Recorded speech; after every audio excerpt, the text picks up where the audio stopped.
अस्सलाम वालेकुम। GHN news HD के साथ मैं हूँ सादिया बतूल। शामिल करते हैं अब तक की अहम खबरें।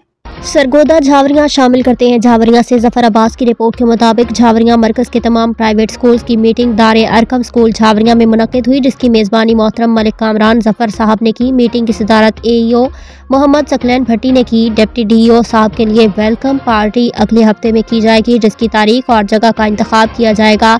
तमाम प्राइवेट स्कूल्स की न्यू रजिस्ट्रेशन और रजिस्ट्रेशन रिन्यूअल के प्रोसेस के हवाले से मोहतरम AEO साहब ने ब्रीफ किया। आज की मीटिंग में प्राइवेट स्कूल्स झावरियां के तमाम तर मसाइल के हल के लिए एक 4 रुकनी कमेटी तश्कील दी गई, जिसमें जनाब कंवर लुकमान अहमद साहब को सरपरस्त, आला मोहतरम जनाब मलिक कामरान जफर को सदर और मोहतरम जनाब मियां इनामुल हक और आरिफ शाकिर साहब को झावरियां मरकज, मोहतरम मलिक एहतशामुल हक साहब को कालरा और मियां अजहर उस्मान साहब को कोट पहलवान और कोट भाई खान से भी कमेटी में शामिल किया गया।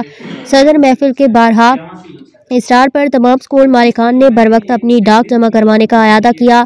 आज की मीटिंग में कालरा और कोट भाई खान और कोट पहलवान के प्राइवेट स्कूल मालिकान ने भी शिरकत की। मीटिंग में शामिल तमाम स्कूल मालिकान ने अपने खारजी या बैरूनी मुश्तरका मामलात में यकसू होकर इत्तफाक से चलने का भी अहद किया। रिपोर्ट जफर अब्बास, तहसील रिपोर्टर, शाहपुर, झावरियां।